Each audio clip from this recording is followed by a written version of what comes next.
Station.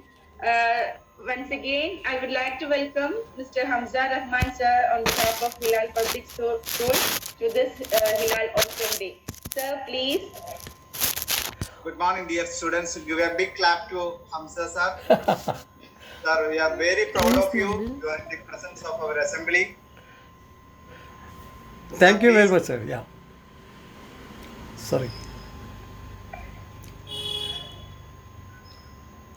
Am I online? Yes, sir. Yes, Okay. sir, please. Thank you very much, Johnson Matthew, sir. I have my partner here, ABC Academy partner. Hello. And she is my Welcome, wife as ma'am. well. So before I start, she'll just wish you all, then I'll start. Good morning, everybody. Good morning, ma'am. Yeah, so I'm Mrs. Hamza. So happy to see Yeah, the the partner Hilal. will be there. Partner, of course. No need to tell that. So, hello, everybody. All the kids, all are looking very pleasant in this pleasant morning. So, it is every day is a good day. You know that. I think so. Almost when one student has already mentioned that. So, every day is a new day. So, that way, every child is different. Each child is different. So happy to see the kids in this meeting. Wish you all the best. Okay, sir will start now. Thank you very much. Thank you. Johnson Matthew, sir, I understand that you are the real leader in the Hilal and it is going in such a beautiful way. I have a lot of remarks about your school that I heard from Ibrahim Kuti Master as well as from other sources as well. So I am very, very, very happy. You know, my dear children, my happiest moments in my life is always when I meet children like this.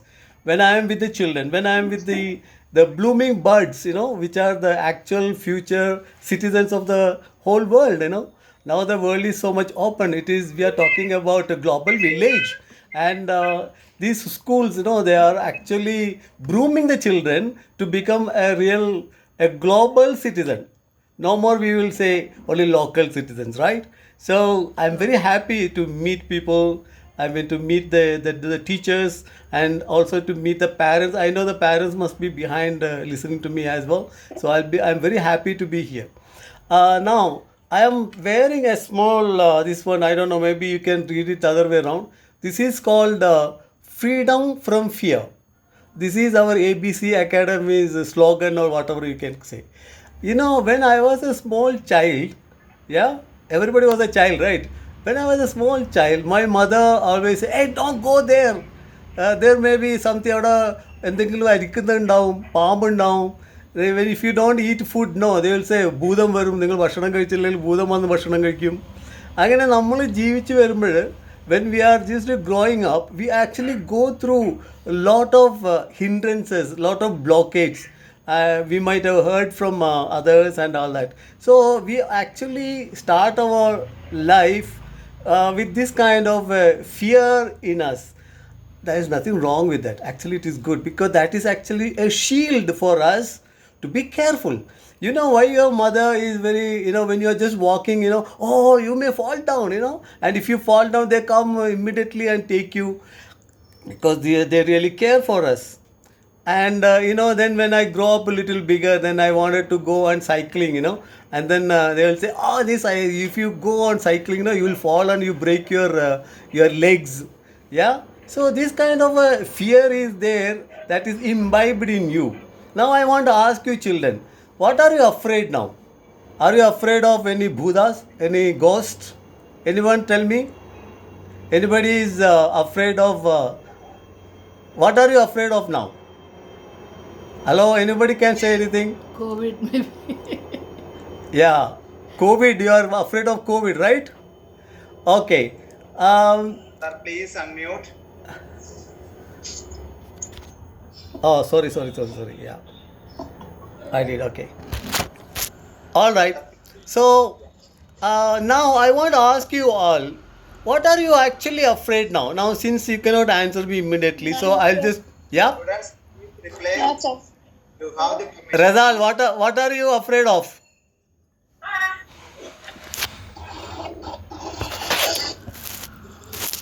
What are you afraid of? Huh? Students, you have the permission now.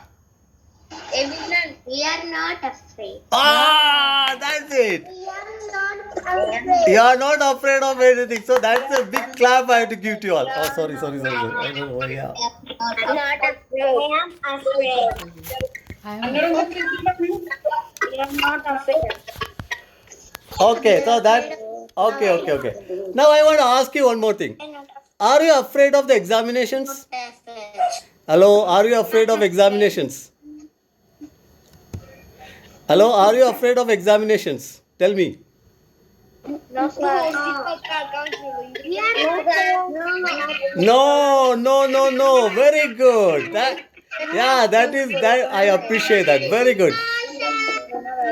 My dear children. Okay. What about your parents? Are they afraid of your examinations?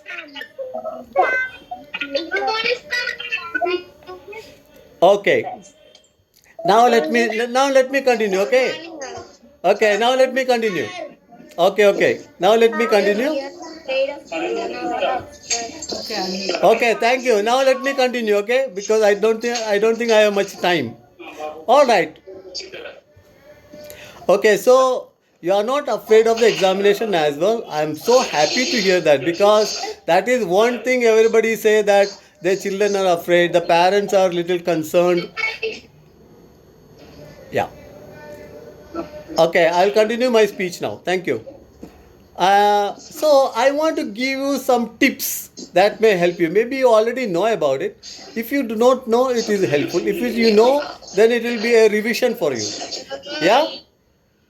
Okay, now every day how our brain works. Our brain works when whatever the matter comes to your brain through your senses. That is your eyes, your ears, your nose, your taste, and your touch. These are only ways that any information can go inside your brain, right? There's no other way. You cannot give an injection of mathematics, can you? Can they put a chip in your brain and say, okay, this is mathematics, this is general science? It is not possible. So only way the information goes to your brain is through our senses. So the most important two senses God has given us and everybody is blessed with is our eyes, and our ears, right? So when you go to the class, you are hearing and you are seeing the teacher. Are you all of you listening to the teacher properly full time? That's a very good thing, yes. And then what happens? You are also listening, and this goes and do tick tick tick tick tick tick in your brain. And that is the greatest thing to happen to human beings, right? We understand that. So this information, what you get in the classroom, when you hear and you see, it will stay there for 24 hours. After 24 hours, the brain will remove it because if you don't use it again, because the brain thinks that you don't need that information. So what you should do is that after 24 hours or within 24 hours, the same day, same evening, same night, you have to have a proper timing for your studies, right? You do all other duties at your home. You are going to play and everything, but you should have a proper time to study. And that time when you study, what happens? The information already gone to your brain, it becomes doubly tick tick tick, right? So every day, if you take your lessons, the whatever is taught in the classroom, it will stay for 1 month, and then you have the monthly test, right? Class test. So in the class test, all that you have to do, just go through it, and it will be just like that. It will come to your mind, right? Now if you do that, then it will stay there for 3 more months, then like 6 months. That is why you have quarterly examination, and then you have half yearly examination, that means 6 months. Then you have another third examination, then you have the final examination. So what happens? That means the scientists have studied the information, the knowledge, how our brain works. That is the reason why they have come to the conclusion that every month there must be a test, because then it will stay for 3 months. Then you have quarterly examination, then you have half yearly exam because it will stay for 6 months, and then if you still review within 6 months, it will stay there for Yes. 1 year. So that is, then if it is again you go through, when you go to the next class, no, there will be a revision or just continuation of what you study, then you study further. That means it will stay there for more years, then 2 years, then 4 years, then 8 years, then 16 years, then 32 years. I can prove that.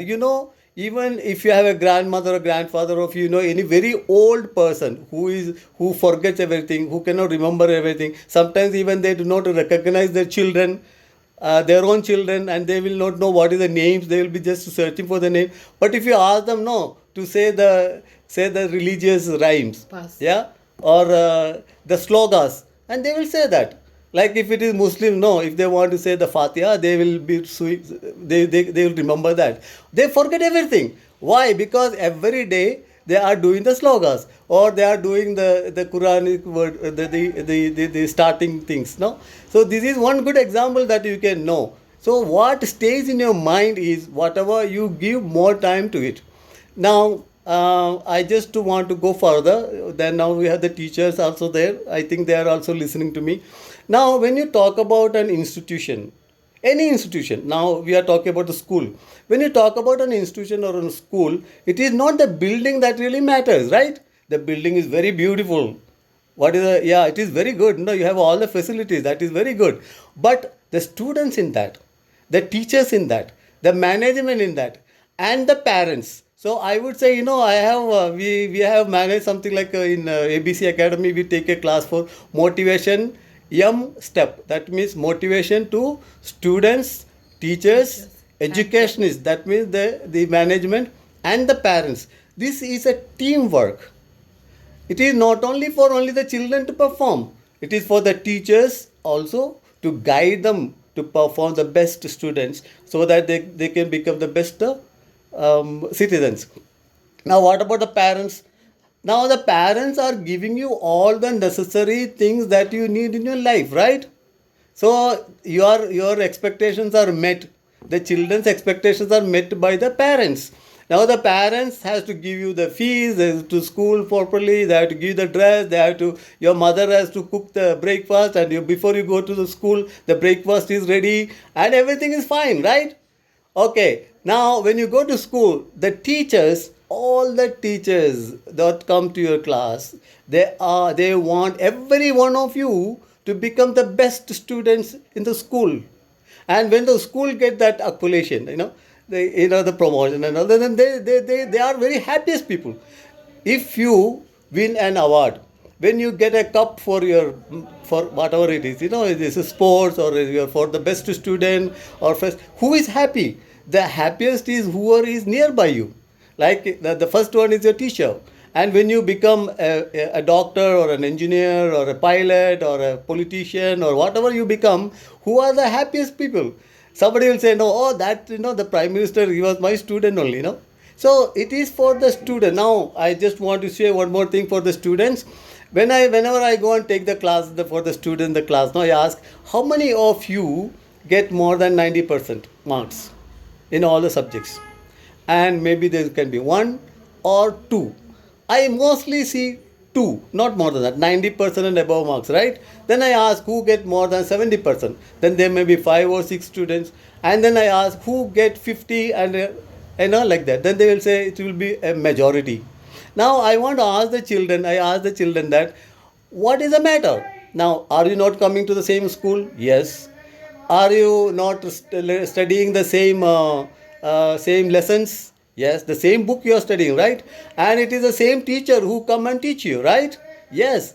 Then whose responsibility is that? Why is that some students get maximum marks, some students get 70 and above, some students don't get the marks at all? Why? So whose responsibility is that? So when I ask the children, no, they will say, yes, it is the responsibility of the who? The teacher? Is the problem with the teacher? Or the problem with the principal, the Diva ma'am? Is the problem with the manager, Mr. Johnson Matthew? Or is the problem with your parents? No. Who is responsible for it? Each and every child is. Because they have the teachers teaching you, the parents meeting all your expectations, and the management trying to see that everything works well for you, to become the best student in the school, so that you can be the best global citizen. So that freedom from fear is come from there. Now I want to ask also the teachers. Now I ask the same thing to the children, that, hello, which is the best teacher that you like? And they might say, most of the classes they say 1 or 2 teachers or 3 teachers. and then others are just okay like that. Now, when I take training for the teachers, this is for the teachers. I'm sorry I have to speak in front of the students, but it's okay, right? So I ask them, why is that? The teachers should be all liked by the children. So just imagine how the vision should come. I think now you have a really good visioner. That is your manager, who is the managing director for your Hilal school. That is the Johnson Matthew sir, and he is a visionary, I understand. And then your Diba principal and all your teachers. Now I know Ashraf sir, he called me yesterday and he was speaking to me in a very nice way. I was so happy. And then he called me in the morning again to remind me. That means his responsibility, he is really taking it very seriously. And I'm sure all your teachers are like that. Okay. Now the parents also there. Now the parents are meeting all your expectations. What about you? Are you ready to meet their expectations? Are you ready to meet the expectations of the teachers? Are you ready to meet the expectation of your management? Are you ready to meet the expectations of your neighbor, in your family, in your village, in your Kerala state, in India? Because our expectations are all met here. So get ready to meet others' expectations as well, because your expectations are met by everybody. The government is giving us the roads, the water, the facilities, the electricity, and all that. Yes, because if the current goes, then we are blaming the government, right? So that means they are not meeting the expectations, right? Now, even we expect from the nature, the rain should come on time. So the life is actually about the expectations, right? Now, our duty, my duty is to meet the expectations of others. Now, when you meet more than their expectations, then what they'll come and tell you, oh sir, please come and speak in the class. Please sir, you are invited. That is how each and every child can really make themselves the best citizens in the global village. The global citizens, I tell you, the world is so open. Now you know the latest information. I'm very happy that you are reading the news about everyday's business. You know, there's somebody called Elon Musk, and he's in US. You know what he's doing? He's building a 5-star hotel in the Mars. ചൊവ്വാഗ്രഹത്തിലേക്ക് ഇനി കുറേ കാലം കഴിഞ്ഞിട്ട് നമ്മളിവിടുന്ന് റോക്കറ്റിലൊക്കെ പോകുമ്പോൾ he's already making the tourism to the space stations. You know, there are space. So the world is going so fast. See, no, in my childhood, I don't have a phone in my hand. There may be only 1 or 2 phones in all in our village. But now everybody has a phone. The technology has come up to the maximum level. So use them all, and you just get ready to the future as a future global citizen. Thank you very much, sir. And I really thank Manager Sir, Johnson Matthew sir. I'm so happy to be with you. And I'll be really happy to come and meet personally also when I come to Ponnani after this pandemic is finished. And Principal Madam, Diba Madam, thank you very much. And especially Ashraf sir, I think you are the best administrator around there, because you really taken a lot of interest. Yesterday you talked to me like a personal friend, even though I have not met you. And thank you very much for all the students who listen to me. And I appreciate all of you for inviting me. And I really thank you all for inviting me for this to make a speech, because as I told you in the beginning, my best moments in my life is when I spend time like this with my dear children. They are the blooming buds for the tomorrow's future. I mean the future citizens. Thank you very much, sir. Assembly Our is joy more excellent. completed when you join us to celebrate Hilal Awesome Day 2020-21. Thank you, sir. We are really thankful to you. Anytime. It's a wonderful experience for our children. Thank you very We are much. really lucky to have you in this assembly. Yes, thank you. Thank you, sir. Anytime, Thank you, I'll be ma'am. ready Thank for you, you. sir. Yeah. Thank you, ma'am. Next, we are going to get acquainted our Monday stars of this week. First, we can start from pre-primary section. First, I would like to invite Sayyida Zahra, the Monday star of Monduan. Sayyida Zahra, please come on to the screen.